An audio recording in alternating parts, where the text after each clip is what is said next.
Alright, hello. Welcome back to I Might Be Wrong MMA. This video is going to be a review and also a short little rant about UFC 323. Now, before I get into anything, the rant is about a certain fight that's on the card, and I'm pretty sure most of you can guess what it is. I'm just going to say it now. It's the Payton Talbott fight. I have some issues with that fight, so when we get to that fight, I'll probably put a timestamp in the description or top comment if you want to just skip to that. But we're just going to talk about the card itself, and then when we get to the fight, we'll get to it. So, moving on. Starting off with Terrence McKinney versus Chris Duncan. Awesome matchmaking. Very cool matchmaking. Who do I think wins this? I'm going to go... At the moment, I'm fence-sitting all of these, but I'll just give you my early predictions. I might change my opinion later on. But right now, I'm going to go Chris Duncan late knockout or submission. I feel like Terrence McKinney is way too injury prone, and I feel like that's his downfall most of the time. Like, once he gets into the second and third round, something happens to him, and I just think Chris Duncan's going to capitalise off that, and I think Chris Duncan does have power, but the first round, it's anything goes, so I think Chris Duncan's going to get it. Next fight, Grant Dawson versus Manuel Torres. I really want to say Grant Dawson, but I really do think that Manuel Torres is going to chin him late. Like, I feel like Dawson's going to be up on points. If he doesn't finish Torres in the first and second, I feel like Torres is going to fluke like a Derek Lewis, Curtis Blades, if anyone gets that reference, where he uppercuts when Blades shoots a takedown. I feel like that's going to happen when I see that fight. But moving on. I'm going to go Torres, fluky round 3 KO after losing, like, on points. Brandon Moreno versus Tatsuro Taira. Honestly, I'm actually going to go Taira. I actually don't think, in hindsight, that Steve Erceg performance wasn't really that good. So I'm going to go with Tatsuro Taira to win by decision. Either that or late submission or knockout. I think Taira's been working on the stand-up, because we saw it in the Park fight. And I know that was short notice, but still, his stand-up looked surprisingly good. I feel like he leveled up his game after that loss to Royval. I'm going to go Tatsuro Taira wins and makes it shockingly easy. Alright, moving on. Verez Siam versus Naseem Sadikov. I've been kind of hyping up Sadikov on the channel. This is a really tough fight for him. But I think Sadikov has the better record. I feel like he's beat the better opponents. I'm going to go Naseem Sadikov late knockout or a decision. Maybe a decision. But for SCM, his wins don't really stand out to me. You know what I mean? I may have picked him to beat Caio Fernandez, maybe. I think I actually maybe would have favoured Fernandez in that fight. But Naseem Sadikov, I can see him getting past for SCM. So I'm going to go Sadikov late knockout or decision. Now, first fight that annoys me a little bit. And this is typical matchmaking. But this is getting to a Bo Nickel level. You know what I mean? Where it's like, you can smell the favoritism. You can literally see favoritism in real time. This is the beginning of Dana White privilege on this card. We've seen it with Bo Nickel when he got main card slots over Yuri Prohaska and Rakic. This is not as extreme as that, but if the order of this is correct, Mansour's ahead of guys like Sadikov, Moreno, Tatsuro Taira, Dawson even, you know. The reason why, they really want Mansour to be what Atiba Gauthier is. They really want Mansour to be what Atiba Gauthier is. And the fact of the matter is, Mansour he barely gets ranked. He will barely get ranked. And he'll get fraud checked by someone in the top 13, top 15. That's the way. I think Shara Bullet beats him. Unironically, I think Shara Bullet beats him. And Shara Bullet isn't even ranked level in my opinion. I can see them feeding Mansour to Shara Bullet. But that's going to be an easy win for Mansour. Tricholi is just not good, as you can see by the rankings and how far he's fighting down. The last fight with Cody Brundage was an absolute disgrace. That's just the only way you can kind of put into words what it was. He hit him with a headbutt, and they really wanted to give him the win. So like at first it was like they were thinking about giving him the knockout win, but then like they showed the replay. It was a blatant headbutt that knocked out Brundage, and then they were just, you can see the matchmakers scrambling and the judges scrambling to find a way to give Mansour the win, and they gave him on a technical decision. They gave him the win, even though the fight was shitty and I felt like it was 1-1 going into the third. They gave him a decision. Outrageous. Later on, Brundage appealed it and he won the appeal. They turned it into a draw, which is still kind of shitty. I still think it should have been just ruled a no contest. But what do I know? Anyway, can't wait for Mansour to build up fake hype again. This is. I don't hate Mansour. I hate the way they're building him, because it just screams Dana White privilege. Anyway, moving on. The main card. We're starting off with a banger, and I know bangers. Yan Blachowicz versus Bogdan Guskov.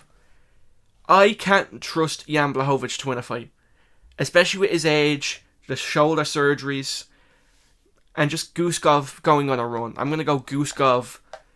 Late knockout, maybe decision. Moving on. I'm going to leave the Talbott fight to last. We're going to talk about that last. Macy Barber versus Corinne Silva. Why is this on the main card? I don't fucking know. Moving on. Alexandria Pantoja. I don't know. Macy Barber. Probably Corinne Silva, probably. She got a robbery in her last fight. I don't fucking know anymore, man. Pantoja versus Joshua Van. My prediction for right now, I don't really have one. I'm still kind of making my mind up. But I'm going to go proper Unga Bunga pick. I'm going to go Cowabunga. We're going to go Joshua Van knockout rounds 2 or 3. That's my pick for right now. I might change my mind. But I see it's written in the stars. It's written in the stars. I think Joshua Van is going to be the youngest champion holder in UFC history. Moving on. My go. Merab Dvalishvili. Not even a day, like 2 days after a 5-round fight where he got hurt plenty of times, stormed into Dana White's office and demanded give him Petr Yan in 2 months, and he got it. Actually unreal. Like, I don't know how the weight cut is going to go, because like that's very soon. And Petr Yan, I feel like, I mean, it's kind of obvious. I'm going to go Merab, but this time a late finish. I think Merab is just leveled up. Like, in every one of his fights, he just looks like he's leveling up. I don't think he's going to go for, say, the striking as much on Petr Yan. Maybe he wants to test himself, who knows? But I'm going to go Merab late finish, like rounds 4 or 5. It's proven that Merab always does better in a rematch. And Petr Yan, he looks like he's at the tail end of his career right now. I'm gonna have to say it. I think it's like he's close to retirement. I think he's 4 fights away from retiring. So I'm gonna go Merab, late finish. Only way I can see Petr Yan winning is a fluky decision, or like goes hell bent first 3 rounds, wins a decision. But I still can't even see that. I think he'll tire after the second if he does that, and he is a slow starter. So that's the thing about Petr Yan. If he just wasn't a slow starter, there's a chance of him beating Merab. But he starts off slow in the first round. He's going to lose the first round and then pick it up midway through the second round. But with Merab, when Petr starts to pick it up, when he does start to pick it up, Merab has already put a pace on him that's already made Petr gas out a little bit. That's the thing. It's like Petr could never, with his style, he needs to change to beat Merab. But with his style currently, he could never, ever beat Merab. Unless it's a fluky knockout. I can't see Petr beating him again. Or beating him at all. He just needs to, like, if he does come out hell for leather in the first 3 rounds, there's a chance. It's a chance. But that's not Petr's style, so I'm going to go Merab. Likely decision, but I can see a late finish. Moving on. Now we're finally going to address the fucking Payton Talbott fight. What the fuck is this matchmaking? What the utter fuck is this? I'm tired of these Dana White. You can see which prospects. I don't know if it's Hunter Campbell. I don't know if it's Dana White. I don't know if some board member that like we don't know about. I don't know if it's John Anik, because he seems to be doing more roles from Dana White now. He seems to be taking more roles from Dana White now. I don't know who it is that makes these fights, but I'm pissed about this, to be honest, because I'm not saying that Henry Cejudo is going to fraud check him. I don't think so. I think Payton's actually good. I think this is a winnable fight for him. But the reason this is a winnable fight is because look at these fucking stats. At the time the fight will happen, he will be borderline 39 years old. He's a 39-year-old flyweight who's on a 3-fight losing streak. And look at the height and reach advantage for Talbot. This is like just screams cherry pick. It just screams cherry pick, and it annoys me. Because I would 100% be behind Payton Talbot if he just earned his way up the division and beat people on his level. This just screams like getting there. Cejudo goes down into get your paycheck right off into the sunset. There's a new star. It just screams that kind of fight. And what angers me is that they reward Payton Talbot with a not even top 15 opponent, top 10 opponent. An easy winnable fight for him when he's coming off his first loss and a close decision win. Well, not really close, it was a clear 2-1. But he got dominated by Raoni Barcelos. And what does Raoni Barcelos get? What does he get? He gets a fucking tricky fight. Like, an unranked tricky fight that he might actually lose in the fucking Apex. That's disgusting to me. That's like honestly disgusting. The guy's 40 years old, fraud checking these prospects. And you reward him with a dangerous fight in the Apex. And he's fighting down. He's not even fighting up. He's not even getting a top 15 opponent. He's fighting down in the fucking Apex. That's disgusting. That's genuinely disgusting to me. I don't know what it is. I don't know why. I didn't know UFC suddenly turned into a popularity contest. Just because like Payton Talbot has like 200,000 followers. It's fucking disgusting to me. And I hate it. I do fucking hate it. Like, I have nothing against Payton Talbot. I just want to make that clear. I have nothing against Payton Talbot. I love the way he fights. But he did not deserve this.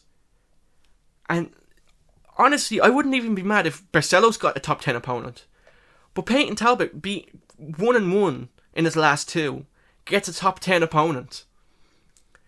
That's disgusting. That is genuinely... And a top 10 opponent that's clearly washed. Tremendously small for the division. And is easily winnable. Ugh. This is just... It just screams cherry pick to me. And it just annoys me, man. Anyway, I'm tired of this fucking Zordon privilege. We gotta stop it. We gotta make a stand. We gotta tell Dana White. Honestly, I have nothing against Payton Talbot, but if Cejudo wins, I'm not gonna laugh at Payton Talbot. I'm gonna laugh at Dana. Because this shit has gone on for far too long. It happened with Sean O'Malley. It happened with other guys. It's just, we see it time and time again. These guys that you know the UFC wants them to succeed, and then they fuck over actual deserving contenders. It just doesn't make any sense to me. I wouldn't even be mad if Payton Talbot got like a top 15. Whoever the top 15 is right now, I think it's like Montel Jackson. I wouldn't even be mad at that. I wouldn't even like. It's disgusting to me, man. All right, wrapping the video up. This Zordon looking at motherfucker. Thanks for watching. Thanks for 244 subscribers, by the way. Those numbers are going up, which is fucking shocking to me. I'm kind of running out of things to say. The script is running empty. Oh, by the way, this is my first video with a script, so I hope this is better than my usual shit. So yeah, let me know what you think of the vids. Like and subscribe, all that. I'm selling out. People forget, man. Fucking Raoni Barcelos with beat Merab. No, he wouldn't. But thanks for watching. I'm gonna go watch the Contender series now. Who do I have for the main event? I'm not gonna go over much. Actually, hold on. I'll look at my phone real quick and then just go through it real quick. My picks. Short little pick. Hold on. I'm gonna just improv this because I randomly. It's the last one of the season. I might as well just do some short notice picks. All right. If my phone would load, I'll see who's fighting. All right. We're gonna go. Mario Menage versus Wes Schultz. I think Mario Menage is an underdog. What the fuck? I watched all the footage, by the way, so I've done some research. I always watch these. Mario Menage is an underdog right now. I'm going to pick him. I'm going to go Mario Menage, some sort of finish. Contender Series always seem to have a finish. So I'm going to go Mario Menage by some sort of finish. Azamet Nurmagomedov versus Jovan Leka. Leka? I don't know. He's also an underdog. What the fuck? I'm going to go Azamet Nurmagomedov, or whatever. He's a slight underdog, but an underdog nonetheless. Michael Oliveira versus Victor Venezuela. I'm going to go Michael Oliveira knockout round 1 or 2. I feel like that's what's going to happen. Marwan Rahiki versus Ananias Mulamba. I think Rahiki has better quality wins. I'm going to go him. He's a big favourite, so that's my first time. He's a fucking favourite? What the fuck? Quan won the second.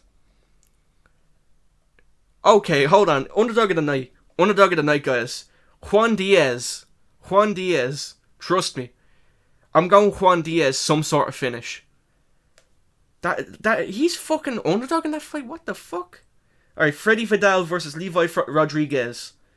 Freddy Vidal fought a few episodes ago, and he kind of had a shitty performance, and then got a fluky submission.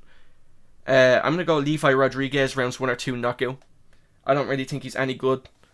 It's 50-50 on the odds right now, so do what you want with that. And I don't support gambling, guys. I don't support her, wink wink. No, I definitely don't support her. But wrapping this up, those were my picks. Thanks for watching. See you guys.